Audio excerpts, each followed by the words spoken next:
앞주에 우리가 7 여정에 대해서 말씀을 나누었는데 사실 그 내용이 좀 너무 방대하죠.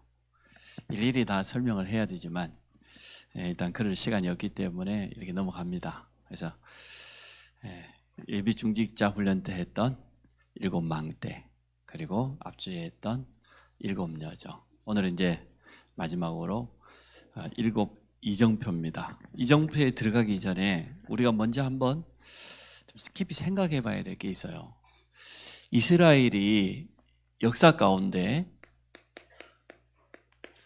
7번 큰 재앙을 만났습니다. 대표적인 거죠. 첫 번째가 애굽에 430년 동안 노예가 되었습니다. 말할 수 없는 고통이지요. 애굽에서 빠져나와서 가나안 땅을 정복했는데 가나안 땅 들어갔더니 또 블레셋이 계속해서 전쟁 일으키고 침략하고 약탈까지 해가고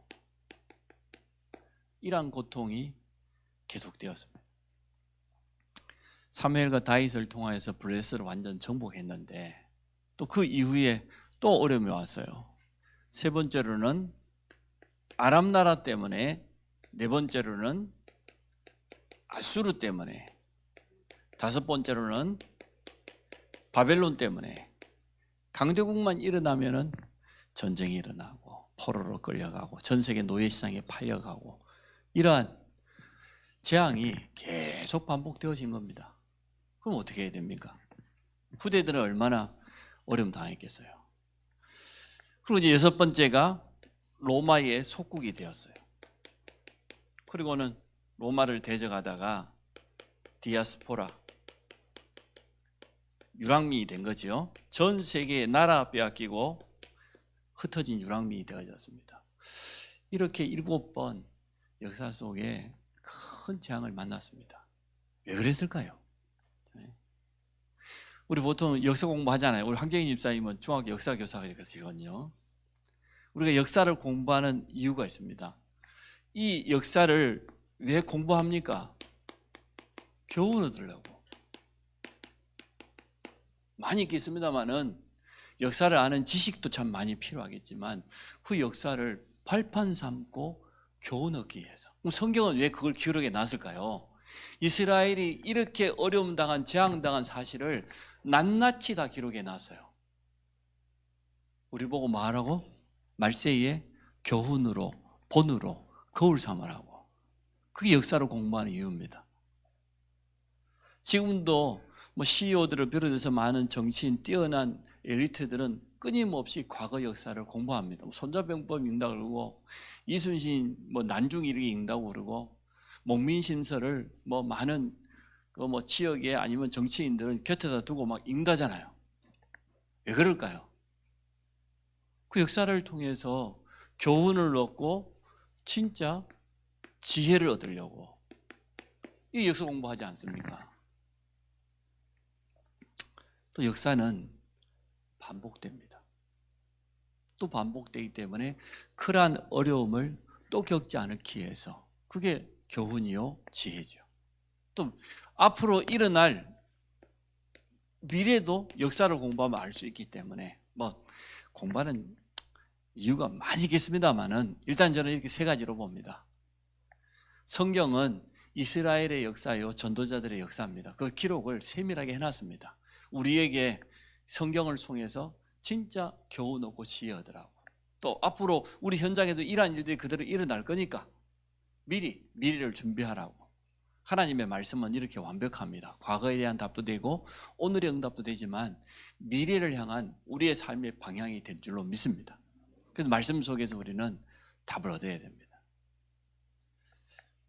그럼 우리 이렇게 질문해 봐야 되죠. 왜 이스라엘은 이렇게 고통당했냔 말이에요. 하나님께서 아브라함을 통해서 택한 민족인데 왜 그렇습니까?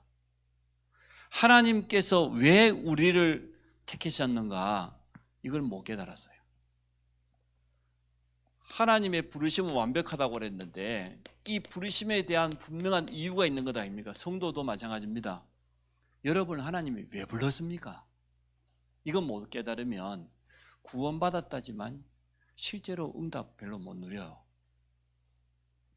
이스라엘이 그 많은 세계 민족 가운데 유일하게 하나님이 먼저 불렀어요. 먼저 부른 것이지 이스라엘만 부른 건 아니거든요. 그래서 여기서 착각한 거예요. 하나님이 우리를 먼저 불렀다 그래야 될 건데 이걸 반대로 우리만 선택됐다. 선민, 선택된 민족, 선민사상. 우리만 선택된 게 아니고 먼저 부르신 거예요. 어느 한 민족을 부르셔서 이 민족을 통하여서 결국은 세계 선교입니다. 온 땅을 정복하고 차지하고 여호와의 이름이 만방에 증거되기를 원해서. 이게 진짜 부르심의 목적인데 이스라엘은 까마득하게 모릅니다. 다 놓쳐버렸습니다. 반대로 깨달았다니까요. 이방 민족, 우리 이스라엘 외의 다른 민족들은 하나님 알 필요 없어. 저들은 거의 짐승 수준이야. 이렇게 봤어요. 우리만 여호와 이름을 불러야 돼. 여호와는 우리 민족의 하나님이야. 우리 민족만을 위한 그런 신이야. 선민사상. 선교하겠습니까? 절대 안 합니다. 안 하니까 끌려가라. 포로. 안 하니까 노예로 집어넣어서라도, 안 하니까 속국돼서라도, 나라 빼앗기고 디아스포라가 되어서라도 가란 말이야. 못 깨달으면 그렇게 됩니다. 여러분이 가정 살려야 될 언약을 제대로 회복하지 않으면 여러분 가족들 가정 통해서 많은 고통이 와요. 눈물 흘리면서 복음 전해야 돼. 그런 사람들이 많아요. 미리 깨달아야 되는데 하나님이 나를 선민으로 먼저 부르신 거예요. 먼저 불러서 나를 통해 우리 가정과 가문 복음하라고. 근데 이 사명을 감당하지 않고 대충 하고 있으면 안 믿는 남편 통해서 고통이 계속 오고, 안 믿는 불신 가족 통해서 어려움이 계속 오고, 그런 당사자도 이 자리에 많이 있잖아요. 그리고 안 해도 될 고생을 해요.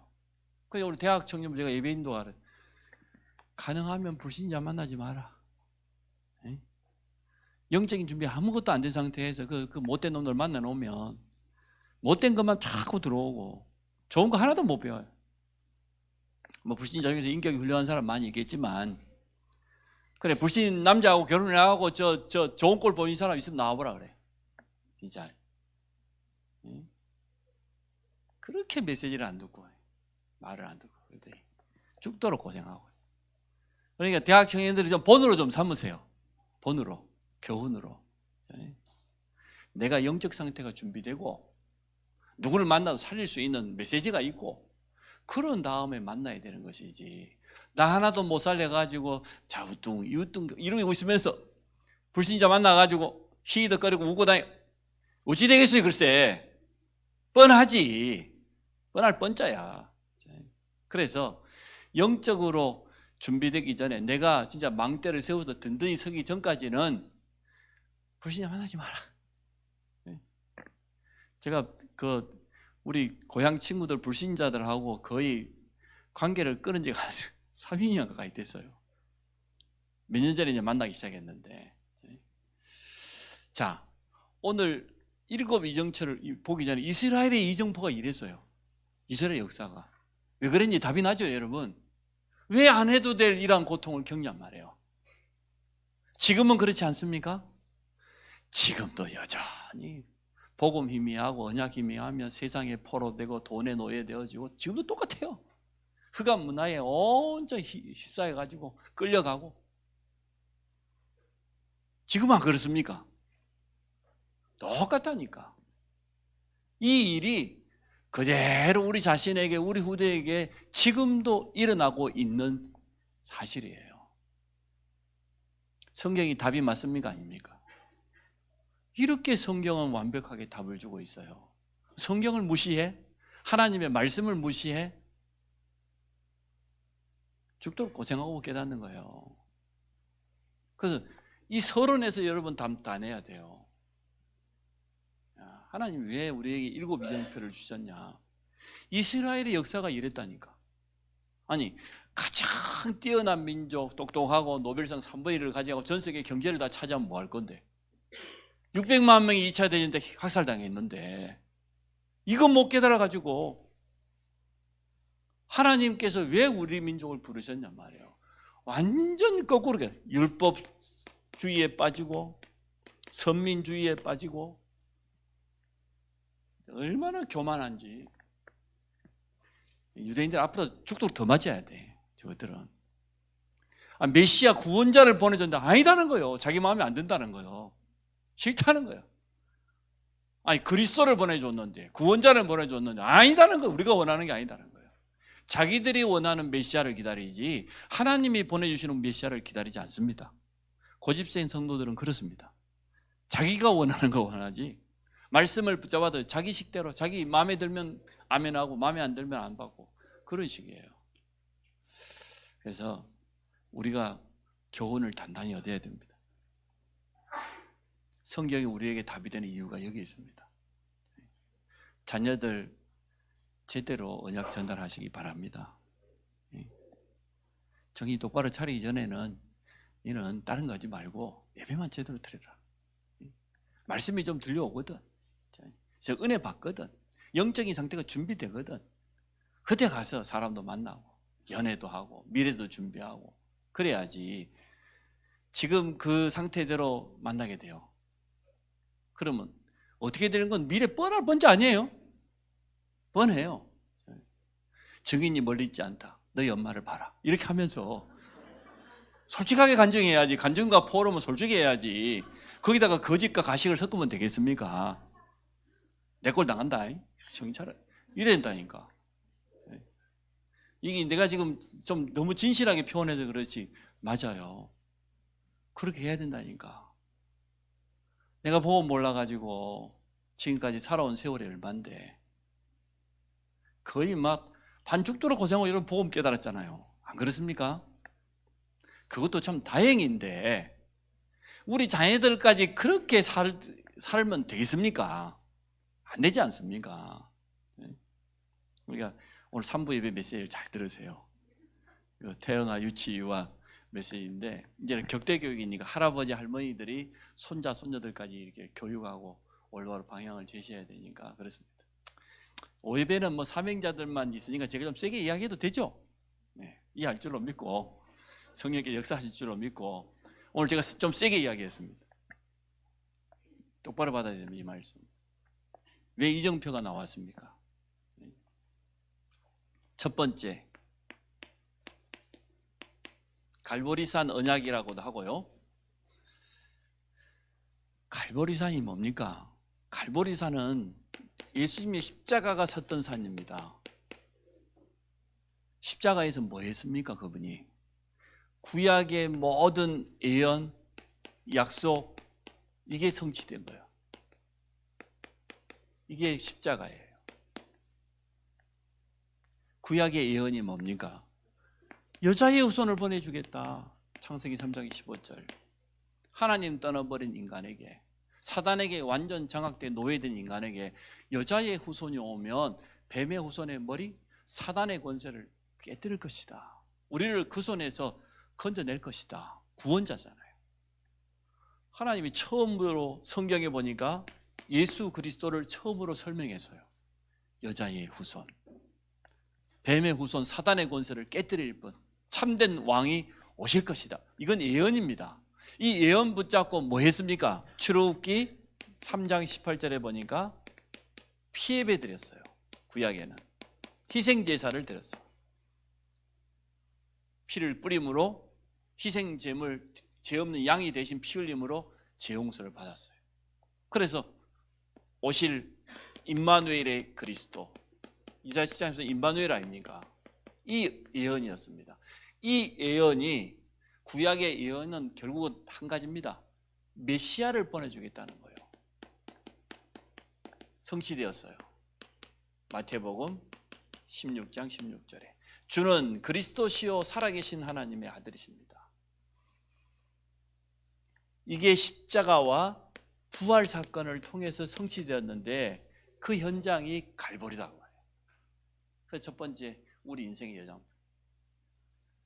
갈보리 십자가에서 다 끝내야 돼요. 요한복음 19장 30절에 주님 뭐라고 했습니까? 십자가 마지막 남긴 다 이루었다. 구약의 모든 예언, 약속이 다 이루어졌다. 이 갈보리산, 쉽게 말하면 복음으로 끝을 내라. 복음으로 결론을 내라.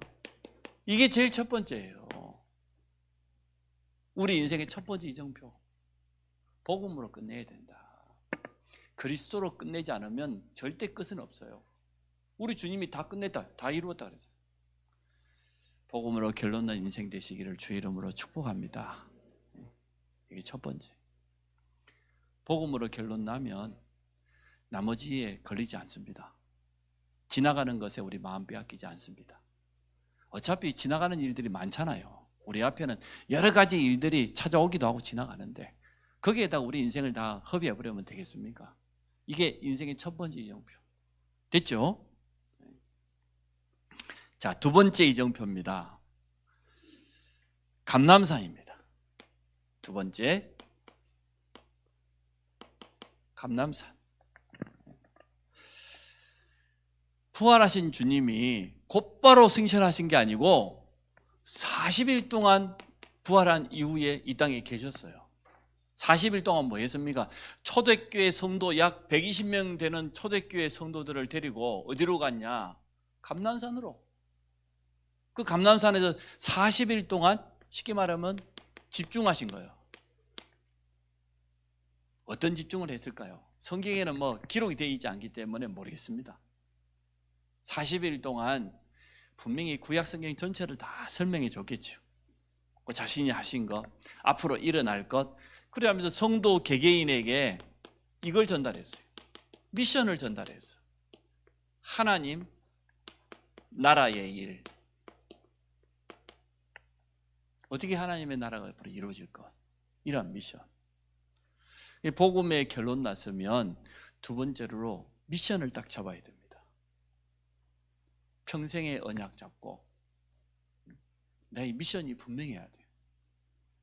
하나님이 나에게 이 귀한 복음을 주었는데 내가 이제 복음을 인생의 결론 났으니까 두 번째 결론 내야 될 것은 우리 가정이구나. 우리 가정이 복음으로 결론 나야 되겠다.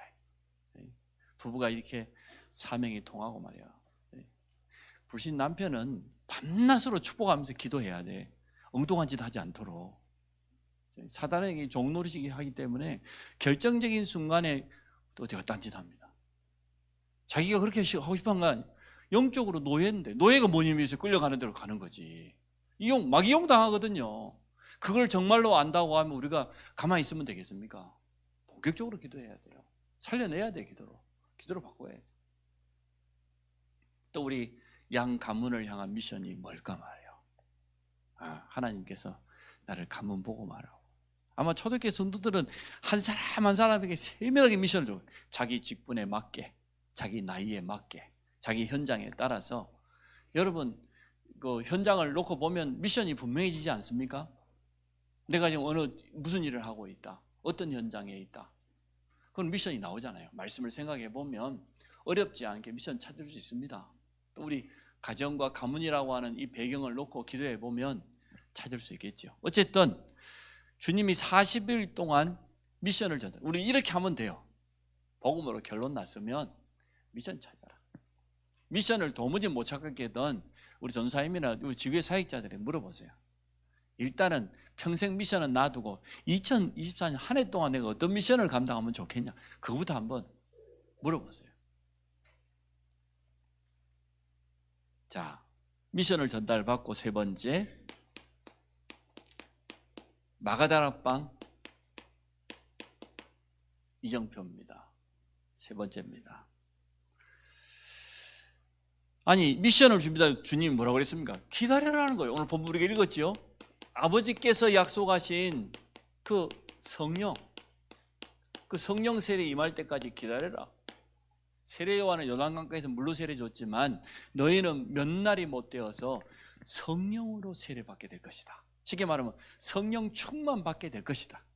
근데 이 성령은 하나님의 영이요, 하나님의 능력이요. 그 약속을 붙잡고 뭐 했습니까? 오로지 기도했는데 그 현장이 마가다락방이에요. 그 핍박 시대에 어려움 당하는 그때에 금종령이 내렸는데 초대교회 성도들은 이 언약 붙잡고 마가다락방에 들어가가지고 10일 동안 오로지 기도했는데 약속한 성령이 오순절날 임했어요. 그래서 오늘 내가 여기에다가 오직 성령이라고 해놨죠. 복음으로 결론 나고 미션 잡았으면 이제 오직 성령 충만 받아라 이겁니다.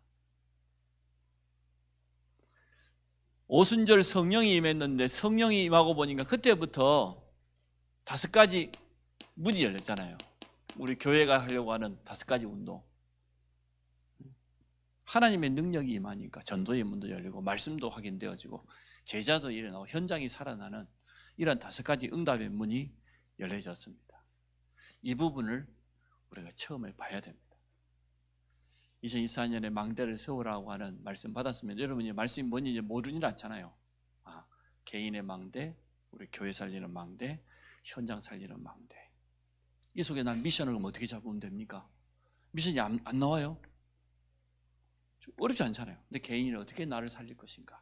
미션 딱 잡고 진짜 그거 가지고 도전하고 그거 가지고 늘 새롭게 갱신하고 이렇게 하면 됩니다.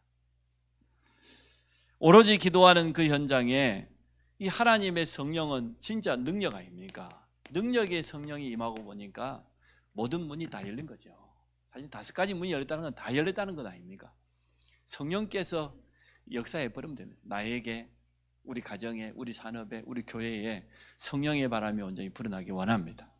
너무너무 감사하게도 23년 마지막 연말에도 또 연초에도 날씨가 따뜻해가지고 2주 동안 우리가 특별 새벽 기도를 했어요. 말 그대로 특별 새벽 기도니까 특별한 사람들만 왔어요. 1월 1일 날은 그 12월 25일하고 1월 1일 날 랩런트들도 많이 왔더라니까. 어린 랩런트들까지. 참 감사하지요. 그래서 특별을 너무 많이 붙이면 성도들이 힘들겠다 싶어가지고 제가 한 달에 한 번만 하려 합니다. 한 달에 한 주만. 그래가지고 특별히 이름 빼고 이제는 집중 새벽기도. 한 주 해봐야 5일이요. 5일. 그래서 한 달에 한 5일 정도는 우리가 기도해봐야 되지 않겠어요? 모든 권사가 다 나오는 그날까지. 권사들이 제일 안 나와.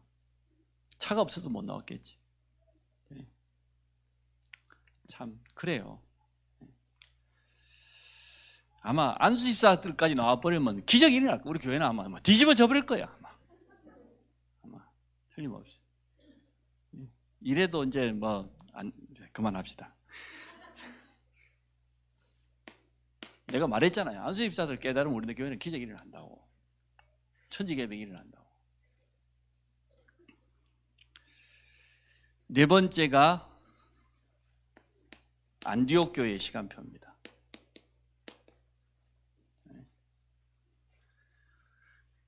드디어 이제는 이방인을 향하여서 전도요 또 선교겠죠.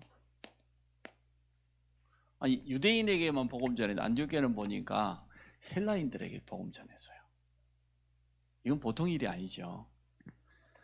사도행전 1장 8절의 성취입니다. 예루살렘과 온 유대와 사마리아와 땅끝까지 가라 그랬는데 초대교회 사도들은 절대로 안 갔습니다. 예수님이 수제라고 하는 베드로 절대 안 갔습니다. 마지 못해가지고 고넬료에게 가가지고 복음 전했지 자기가 원해서 간 건 아니에요. 워낙 못 깨달으니까 하나님이 이제는 사도들 아닌 평신도, 더 정확히 말하면 중직자 중심으로 세워진 교회예요. 스데반이 환난당하고 스데반이 순교당하고 그 어려움 속에서 중직자 평신도 중심으로 세워진 교회입니다. 교회는 이렇게 돼야 돼요. 교회는 중직자들이 교회 살리는 겁니다. 여러분이 교회 살리는 거예요. 중직자로서 내가 교회에 아무것도 안 하고 있다? 그거는 올바른 거 아니에요. 정말 기도하면서 찾아야 돼요. 나는 정말 직분자로서 교회를 위해서 어떠한 사명을 감당할까? 어디에 내가 헌신해야 될까? 고민해야 돼요, 진짜. 찾아야 된다니까. 그거 못 찾고 있으면 응답 받을 이유가 없지. 참 중요한 겁니다. 서리 집사만 되어져도 내가 교회를 해서 헌신할 수 있는 부분이 뭘까? 고민해야 돼요. 질문해보고 안 되면 교육자에 간부를 보고. 그래서 그 주일날 왔다 갔다 예배 앉았다 가는 그런 성도가 아니고 말 그대로 중직자잖아요. 하나님이 내게 이 중요한 직분 가지고 교회 살리는 게 너무 당연한 것 아니겠습니까? 중직자 중심으로 안디옥 교회가 세워졌습니다. 하나님 보실 때는 보통 교회가 아니에요. 처음으로 이방인들에게 이 복음이 증거되기 시작했다니까요. 얼마나 기뻐했겠습니까? 예루살렘 교회가 이때부터 바톤을 잃어버린 거예요. 촛대로 옮겨버렸어요. 못 깨달으니까. 그렇게 예루살렘 온 일에 사마리아 땅끝까지 말했는데 절대로 예루살렘 안 떠나니까요. 하나님이 안디옥 교회를 새로 세울 수밖에 없는 겁니다. 유럽 교회가 복음이 희미해져 가니까 하나님이 촛대를 미국 교회로 옮겨버렸어요. 미국 교회가 한때는 선교사를 제일 많이, 아직까지도 선교사 숫자는 제일 많이 파송해요. 근데 교회들이 문을 닫아버리니 한국 교회가요, 하나님 촛대로 옮겼어요. 하나님 한국 교회를 쓰셔요. 지금 어디입니까? 중국으로, 인도로 새로운 문들이 막 열리고 있습니다. 마지막에 아마 이 복음이 다시 예루살렘, 이스라엘까지 다시 돌아가겠죠. 많은 신학자는 그때 되면 주님 재림하실 것이다 이렇게 봐요. 주위에 온통 이슬람으로 가득 차 있는 거기 마지막에 다시 이 복음이 온전히 회복될 것이다. 지금 이스라엘의 선교의 문이 열리고 있고 우리 수원노예도 꾸준히 이스라엘 선교하고 있는 목사님들이 지금 있습니다. 감사하게도 디아스포라 가운데 유럽으로 러시아로 추방당했던 그 유대인들이 다시 이스라엘로 돌아왔어요. 돌아와가지고 이 사람들이 그 유대교 그걸 버리고 개신교로 이 복음을 받고 막 변화되기 시작하고 그러한 역사가 지금 일어나고 있습니다. 그랬더니 안디옥 교회에 이러한 증거가 나타났습니다. 주의 손이 함께하고 주의 은혜가 보이고 허다한 무리가 주께 회개하고 돌아와요. 천하가 흉년이 들었는데 안디옥 교회는 예루살렘 교회에다가 후원금을 보냈다니까요. 복음 경제, 빛의 경제 숨겨져 있는 겁니다. 아무리 흉년 아니라 어려움이 와도 하나님께서 전도와 선교와 후대를 위해서 숨겨놓은 경제에 있어요. 그 부분 여러분 체험하시기 바랍니다. 찾으시기 바랍니다. 다섯 번째, 여기서 말하는 아시아는 소아시아를 말합니다. 지금 우리가 살고 있는 여기도 아시아잖아요. 근데 유럽 바로 위에 있는 옆에 있는 소아시아를 말해요. 소아시아 지역에 문이 열리기 시작합니다. 어떻게 열렸습니까? 처음으로 선교사를 파송했다니까요. 아니, 선교팀이 파송됐어요. 안디옥 교회가 금식하면서 기도하는데 왜 금식합니까? 내용이 중요하잖아요. 1년 동안 모여서 가지고 이 바울과 바나바 중심으로 안디옥 교회가 훈련을 받았는데 주의 손이 함께하고 주의 은혜가 보이고 허다한 무리가 돌아오고 이런 역사가 계속 일어나다 보니까 이제는 드디어 본격적으로 선교할 수 있는 선교팀을 파송하기 위해서 기도했더니 성령께서 직접 그 이름을 불렀어요. 성령께서. 그리고는 이 선교팀이 파송이 되어진 거예요. 그리고 여기에다가 끊임없이 후원한 겁니다. 이러한 시간표가 다가와요. 복음으로 결론난 사람들이 미션 가지고 오로지 집중했더니 이러한 응답을 처음 하고 이제는 선교회까지 마음을 담게 되어졌습니다. 우리 교회도 이런 시간표가 되었지 않나 싶어요. 단독 선교사를 파송할 수 있을 만큼 그런 시간표가 되었지 않냐. 자, 여섯 번째입니다. 마게도냐입니다. 소아시아를 뛰어넘어서 이제는 마게도냐입니다. 사도행전 16장 알잖아요. 16장 6절로부터 10절에 보니까 예수의 영이 허락하지 않는다. 성령께서 문을 막았어요. 아니, 선교팀이 지금 현장에 나 선교하고 있는데, 아니, 일부러 막았단 말이에요. 그때입니다. 우리 인생의 전환점. 우리 교회가 작년에 그 성전 하나 구입하려고 했었습니다. 그래서 뭐 성전은 전혀 문제가 안 되었어요. 당장이라도 살 수 있었어요. 근데 문제는 주차장이 없어. 근데 교회가 이웃에 있는 뭐 주차장 없는데 어디다가 주차를 합니까? 뭐 학교도 알아보니까 안 된다고 하고, 그리고 뭐 남의 뭐 농협 마트에다가 댈 수도 없고 주차할 장소가 없어요. 그래서 옆에 있는 부지가 나와서 알아봤더니 안 된대. 허가가 안 나는데. 나중에 자세히 공무원 직접 담당하는 공무원 만나보니까 된다는 거예요. 너무 늦었지. 처음부터 제대로 알아봤더라면 됐을 건데. 얼마든지 건축할 수 있다는 거예요. 주차장할 수 있다는 거예요. 허가 난다는 거예요. 그래서 이제 됐다 싶어가지고 가격 조절하고 있는데 성전 팔려버렸어. 이제 다른 교회가 사버린 거죠. 서울에 있는 큰 교회가 아마 지역에 있는 지성전을 하고 산 것 같아요.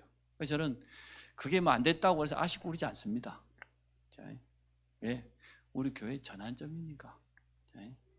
성도들 개인의 망대를 세우고 교회 망대에서 현장 망대 세우고 난 다음에 성전 회복하라고 한 사역이니까. 저는 뭐 쓸데없는 막 고집 부리고 막 그러지 않습니다. 그럼 막 억지로 막 일을 추진하고 그러지 않습니다. 하나님이 다 열어주면, 다 준비해주면 그때 가서 이렇게 하는 것이지. 그래서 뭐 사람의 실수했다고 보지 않고 하나님께서 그렇게 하신 것이다. 저는 그걸 인정합니다. 전환점이에요. 그래서 2024년은 우리 전 성도가 함께 갱신해야 됩니다. 전환점이 사실은 갱신 아닙니까? 갱신하잖아요. 세 가지 망대 분명히 세워야 됩니다. 바울팀이, 선교팀이 이걸 드로아의 밤이라고 하잖아요. 드로아 교회도 있더라고 보니까요. 드로아의 밤. 다 내려놓고 하나님 앞에 기도합니다. 집중하는 그 밤에 어떤 일이 났습니까? 아니, 마게도냐 사람의 환상이 보였잖아요. 와서 우리를 도우라 말 손짓하면서. 마게도냐의 첫 성에 가니까 당장에 빌립보의 루디아를 만나고 귀신 들린 여종을 살리고 감옥 안에도 역사가 일어나고 전환점입니다. 하나님은 소아시아를 중심으로 해서 이제는 마게도냐 이 현장에 선교가 복음의 문이 열리기를 원했던 거죠. 자, 그리고 에베소에서 큰 역사가 일어났습니다. 에베소에서 일어난 증거 여러분 잘 알죠? 사도행전 19장 8절로 20절을 보세요. 놀라운 일이 일어나서 바울이 가는 곳마다 막 치유의 역사가 일어나고 기적이 일어나고 제자들이 몰려들고 막. 너무나 큰 응답 받았습니다. 근데 큰 응답 받은 다음에 바울이 뭐라고 합니까? 사도행전 19장 21절에 로마도 보아야 하리라. 로마는 그 시대의 최고 강대국입니다. 전 세계가 로마로, 모든 길은 로마로 그랬잖아요. 로마에서는 로마의 법을 따르라고 할 정도로 유럽 전역을 거의 다 장악했습니다. 그래서 로마는 세 가지의 길이 열려 있었어요. 로마 대제국으로부터 모든 식민지까지 말이에요. 제일 첫 번째 뭐가 있어요? 군노. 언제든지 군대가 파송될 수 있는 길을 닦아놨어요. 가장 빠르게 뭐 폭동이 일어났다, 반역이 일어났다 그러면 바로 군대 보낼 수 있도록 군노. 두 번째 상노. 모든 경제가 로마로 다 집중되도록 상노를 열었어요. 경제가 살아날 수밖에 없어요. 마지막으로 세 번째 고속도로 닦아놨어요. 그 시대에 이 세 가지. 그래서 모든 길은 로마로란 말이 그래서 나온 말이에요. 그것도 모르고 그냥 무조건 모든 길은 로마 그러면 안 되죠. 세 가지 길을 닦아놨다니까 실제로.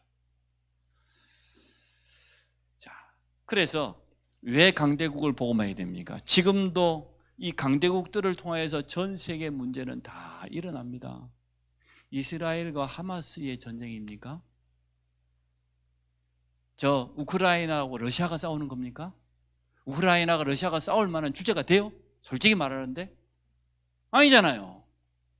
배후에 하나같이 강대국들, 미국과 유럽연합이 버티고 있잖아요. 패권 전쟁이에요. 저기 이스라엘과 하마스도 마찬가지죠. 하마스 배후에는 뭐 이란도 있고 말이요. 이슬람이 다 버티고 있잖아요. 이쪽은 유대교니까 강대국들이에요. 세계 문제는, 세계 재앙은 강대국들이 다 일으켜요. 흑암 문화는 강대국을 통해서 전 세계로 급속도로 확산돼요. 강대국을 복음으로 살리지 않으면 이 강대국을 누가 장악합니까? 세상 임금 사단이에요. 그대로. 푸틴 같은, 김정일 같은 저 보세요. 시진핑 주석인가? 보십시오. 누가 배후에서 장악한 것 같습니까? 누가 이용하고 있는 것 같습니까? 우리나라 저기 정치인들 보면 몰라요. 이 시를 비롯해서 내가 봐서는 틀림없이 완전 이용당. 철저하게 국민을 진보와 보수로 갈라놓고 팬덤 정치하고. 그게 사단의 주특기니까. 이간질 시키고 분쟁하고 끝까지 싸우고 같이 죽을 때까지.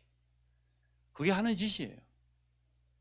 근데 이게 가장 큰 영향이 후진국이 문제 좀 일으키면 세계 경제 문제 안 와요. 그죠? 근데 강대국들이 싸우니까 말이에요. 전 세계가 위기예요. 전 세계 경제가 어떻게 될지 몰라. 제3차 세계전쟁이 일어난다고 예언하고 있어요. 북한 김정은이가 지금 전쟁 준비 다 끝내놨다. 6.25 전하고 똑같은 상황이 됐다. 우리는 지금 웃고 있는데 누가 지금 이 자리에서 누가 전쟁이 일어날 거라고 생각하는 사람이 있겠어요? 여러분 비상식량 갖다 놨습니까? 이제는 전쟁이 일어나면 피할 것도 없어. 도망갈 데가 어디 있어? 영적 전쟁을 제대로 하시기 바랍니다. 언제나 이 독재자들, 강대국 지도자들 배후에 흑암 세력이에요. 언제나 역사예요. 강대국도 복음 전해야 됩니다. 모르겠어요. 트럼프 대통령이 미국 대통령이 되려는지 모르겠는데 기독교 외치면서도 내가 보기에는 아니야. 참 한쪽으로 너무 치우쳐. 그건 기독교 정신 아니거든요. 우리나라만, 우리 미국만, 그게 어떻게 기독교입니까? 아니잖아요. 우리 성도, 우리 교회만, 우리끼리만, 그게 맞습니까? 아니잖아요. 그래서 기도 많이 해야 됩니다. 한 번도 빠짐없이 세계적인 재앙은 강대국들 통해서 일어났어요. 흑암 문화, 사단이 가장 붙잡고 이용하는 그 현장이 강대국. 그러니까 로마로 가야 된단 말이에요.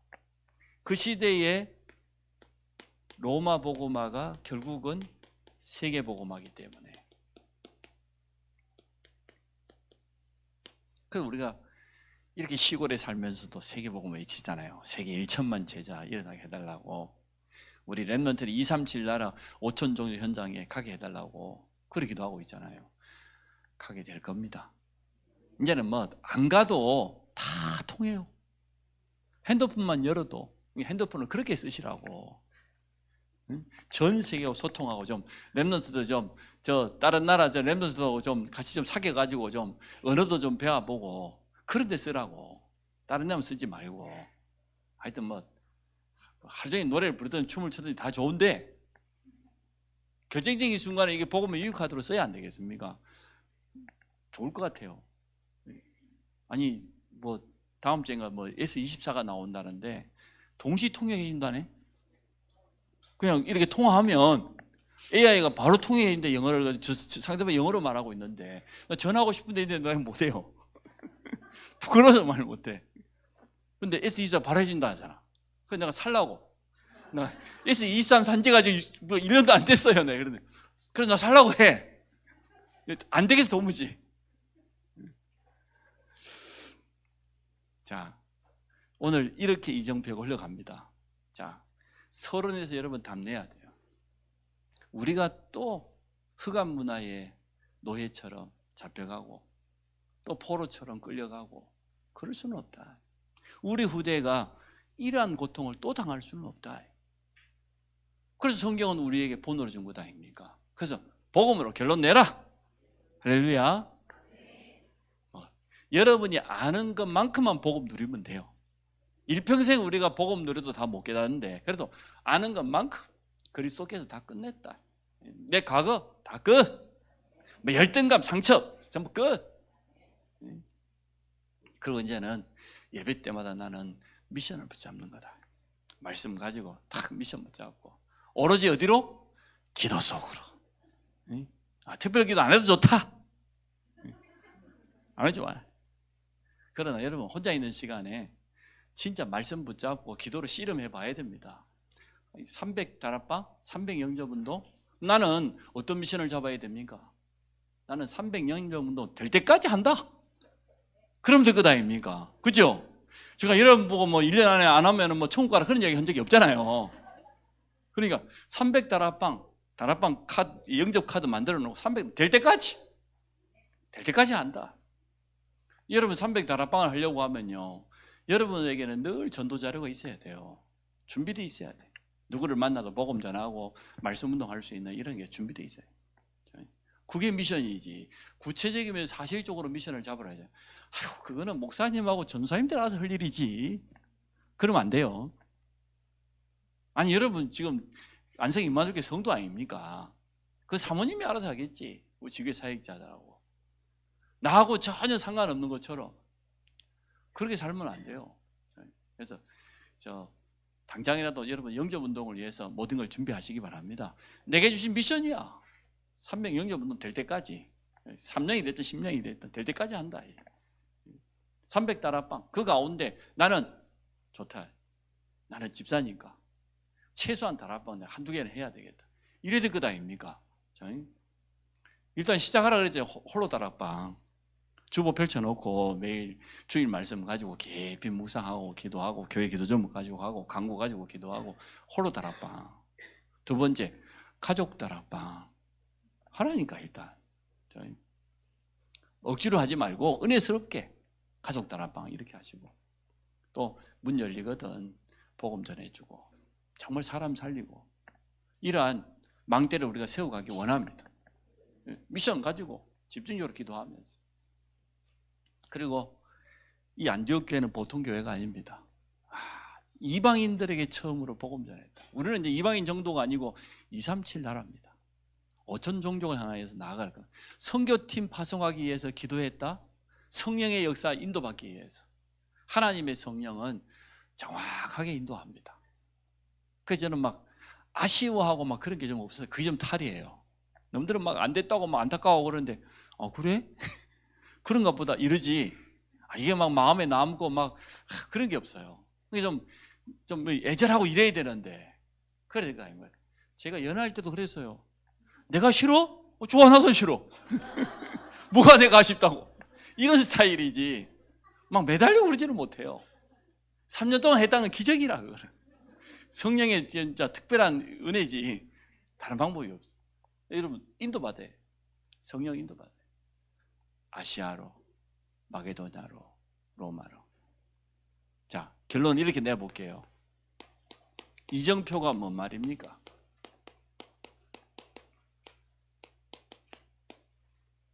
당장에 도로 가면 이정표 있습니다. 이정표 써졌습니다. 안성시청 몇 킬로 있습니다. 원곡을 하려면 저쪽으로 빠지라고. 곳곳마다 이정표 다 있어. 이정표 없는 도로가 어디 있어요? 하나님의 말씀이 이정표예요. 말씀이 우리에게 이리로 가라는 거예요. 지금 이렇게 방향이라니까요. 그러면 이정표만 제대로 보면 인도받는 것은 쉽다. 이정표만 따라가면 되니까 이대로 따라가라는 겁니다. 여러분 어디까지 하다가 천국 갈란지는 모릅니다. 그러나 이 그림은 가지고 있어야 돼요. 나는 이제 복음으로 결론 냈다. 나는 삐지고 뭐 시험도 그런 거 없다. 복음 결론 났으니까. 나는 이제 미션 잡는다. 300 영접운동, 300 다락방, 강단에서 답낸다.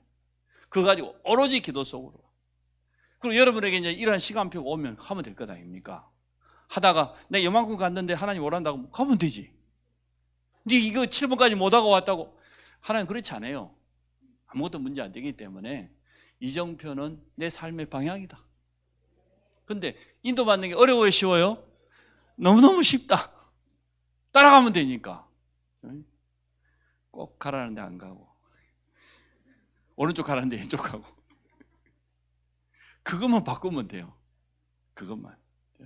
그래서 여러분, 저보다 고집 센 사람 아무도 없어요. 여러분 고집 다 내려놓으세요. 가지고 있으면 가지고 있어서 고생합니다. 이정표 따라가시기를 바랍니다. 성령의 인도받는 축복 누리기 원합니다. 그래서 우리 교회도 이러한 이정표가 있기 때문에 원네스 돼야 된다. 하나님, 7 이정표가 우리 인생의 분명한 방향이 될 줄로 믿습니다. 모든 성도들이 이 이정표를 따라갈 수 있도록 축복해 주옵소서. 귀한 전도자를 세워서 성경적인 다락방 운동을 회복하게 하시고, 또 때에 따라서 메시지 주신 것 너무나 감사합니다.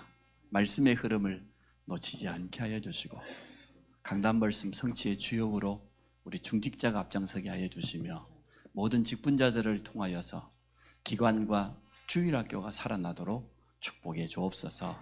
우리 후대들에게 성경에서 말하고 있는 7 망대, 또 7 여정, 7 이정표를 제자로 남길 수 있도록 축복해 주옵소서. 증인으로 우리를 사용하여 주옵소서. 예수 그리스도 이름으로 기도합니다.